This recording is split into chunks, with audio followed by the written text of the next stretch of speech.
ये सोमवार का दिन, सावन के महीने का सोमवार इतना प्रसिद्ध क्यों है? श्रावण के महीने के सोमवार का इतना महत्व क्यों होता है?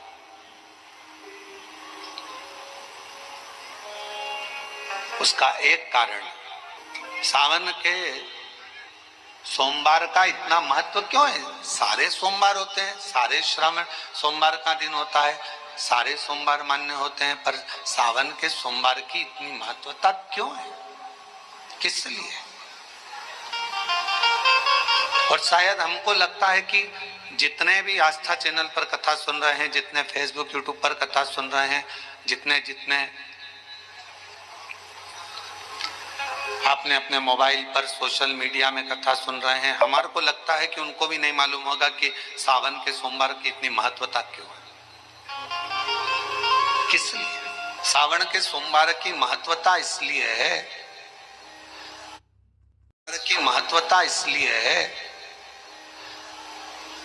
कि भगवान देवाधिदेव महादेव का विवाह ख्याति देवी लक्ष्मी जी से करना चाहती थी, पर माता लक्ष्मी ने, भगवान शिव ने माता लक्ष्मी का चेहरा देखा, पढ़ लिया कि ये तो भगवान नारायण के स्नेह है, और भगवान नारायण लक्ष्मी जी से विवाह करना चाहते, और दोनों के विवाह की बात भगवान देवाधिदेव महादेव ने माता ख्याति देवी से कह दी कि इनका विवाह करो।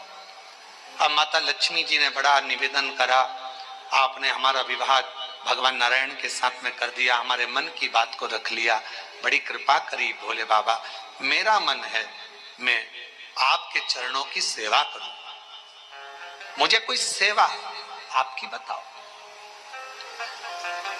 शिव मंदिर में कभी भी जाकर पंडित जी से मत पूछना कि यहाँ की कोई सेवा मुझे बताओ। भगवान के अन्य मंदिर होंगे तो वहां जाकर पूछना, देवी जी के मंदिर में यहाँ सेवा बताओ, राम जी के मंदिर में पूछना यहाँ सेवा बताओ, भगवान कृष्ण के मंदिर में पूछना हमारे लिए कोई सेवा बताओ, भगवान दत्त के मंदिर में पूछना हमारे लिए सेवा बताओ। सारे मंदिरों में जाकर कहना कि हमारे लिए सेवा बताओ, और शिव जी के मंदिर में जाकर मत कहो कि हमारे लिए सेवा बताओ।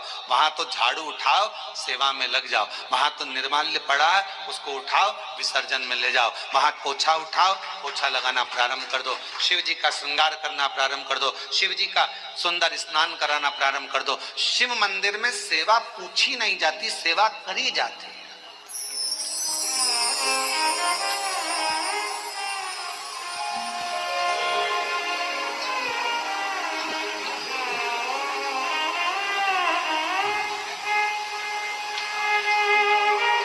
वह सेवा करना पड़ती है। एक राज सिंहासन पर बैठने पर, एक कुर्सी पर बैठने पर, एक पद पर बैठने पर आपका कर्तव्य है कि आप बीच राह में से निकल कर जा रहे हैं, राज्य में से निकल कर जा रहे हैं, कोई दुखी आपको दिख रहा है, कोई गलत कार्य हो रहा है, आप अच्छे सिंहासन पर बैठे हैं, पद पर बैठे हैं, कुर्सी पर बैठे हैं, प्रतिष्ठा में बैठे हैं, आपकी बात दुनिया मानती है, तो आप उस गलत चीज को, गलत काम को हटाकर कुछ अच्छा कर सकते हो। आपको करना है, आप सेवा के लिए तत्पर रहे। यहाँ चुनाव होते हैं, जम के तो बोलो, पार्षद बनते हैं, जम के बोलो, बनते हैं, अध्यक्ष बनते हैं, उपाध्यक्ष बनते हैं, सचिव बनते हैं, सारे पद दिए जाते हैं। एक विधायक का भी पद दिया जाता है, सांसद का भी पद दिया जाता है, अध्यक्ष का भी पद दिया जाता है, पार्षद का भी पद दिया जाता है, सरपंच का भी पद दिया जाता है, और ये पद केवल एक जगह पर नहीं, पूरी दुनिया में दिए जाते हैं। क्यों दिए जाते हैं? पार्षद जिस वार्ड का पार्षद होता है, जिस क्षेत्र का पार्षद होता है, उस क्षेत्र के पार्षद को, उस क्षेत्र के लोगों को बोलना ना पड़े कि पार्षद साहब हमारी ये नाली की प्रॉब्लम है, हमारी रोड की प्रॉब्लम है, हमारी ये प्रॉब्लम है। पार्षद उसी क्षेत्र का है, उसी कॉलोनी का है, उसी सोसाइटी का है, वो वहां घूमे, और घूमने के बाद वो देखे कि मुझे सेवा का मौका कहाँ मिलेगा, मैं कहाँ सेवा करूं, मैं ये नाली बनवा दूं कि रोड बनवा दूं कि मुझे ये करना है। वहां कहना नहीं पड़े, शंकर के मंदिर में कहना ना पड़े कि तुम्हें ये कर। शिव मंदिर में जाकर कभी नहीं पूछना कि मुझे सेवा क्या करना, शिव मंदिर में तो जाकर सेवा का क्रम करो। अब लक्ष्मी जी पूछ रही हैं भोले बाबा से, आप मुझे सेवा में लगना चाहते? शिव जी ने कहा कि मैं क्या सेवा बताऊं, आप जाओ भगवान नारायण की सेवा करो। तब लक्ष्मी जी ने सोचा कि देवाधिदेव महादेव मुझे सेवा नहीं बता रहे हैं। सावन का महीना था, सोमवार का दिन था। माता लक्ष्मी पूरे सावन के महीने में शिवालय में जाती, शंकर जी के कैलाश पर्वत पर जाकर खूब सेवा करती। खूब प्रथम सोमवारी निकल गई, द्वितीय सोमवारी निकल गई, तृतीय निकल गई, चतुर्थ आ गई। सोमवारियां निकलती चली गई। सावन का आखिरी सोमवार, देवाधिदेव महादेव प्रसन्न हो गए, लक्ष्मी को बुलाया। हे लक्ष्मी, पूरी दुनिया में केवल महासंबोधन मेरे नाम के आगे लगा है, लोग मुझे देवाधिदेव महादेव कहते हैं। सारी पुराणों को केवल पुराण कहा जाएगा, पर शंकर की पुराण को भी महासंबोधन से संबोधित किया जाएगा, शिव महापुराण। लक्ष्मी, मुझसे जो जुड़ा हुआ है, मेरे नाम के आगे महासंबोधन लगा हुआ है, लोग मुझे महादेव कहते हैं। पर लक्ष्मी, तूने पूरे श्रावण के महीने में मेरी सेवा करी है, और आज सोमवारी के दिन तूने मेरी अविरल भक्ति को धारण करा है।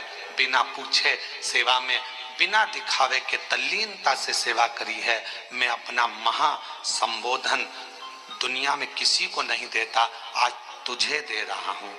और लक्ष्मी केवल लक्ष्मी नहीं रही, उस दिन से लक्ष्मी मां लक्ष्मी। लक्ष्मी केवल लक्ष्मी नहीं रही, उस दिन लक्ष्मी महालक्ष्मी के संबोधन से प्रकट हुई। आज महासंबोधन लक्ष्मी जी को अगर किसी ने दिया तो भगवान देवाधिदेव महादेव ने दिया। और वह महासंबोधन कब मिला? सोमवार की इस श्रावण के सोमवारी के दिन जो हम व्रत करते हैं, साधना करते हैं, उपास करते हैं, अर्चना करते हैं।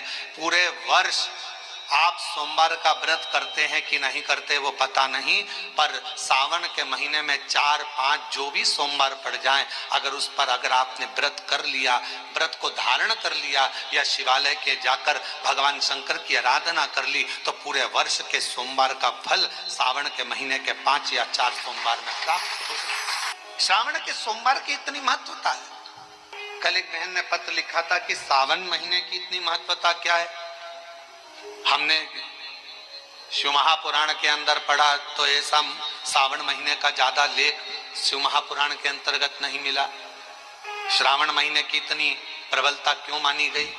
तो हमारा एक तो सोमवार का महत्व, सावन के सोमवार का महत्व क्या है, कोई आपसे पूछे तो आपको बताना चाहिए कि इस दिन लक्ष्मी को महालक्ष्मी कहा गया। शिव जी ने सफलता, कल वाला प्रश्न, शांति, दिशा और सफलता बिना मांगे मिलती है शिव के दरवाजे से। क्या क्या चीज?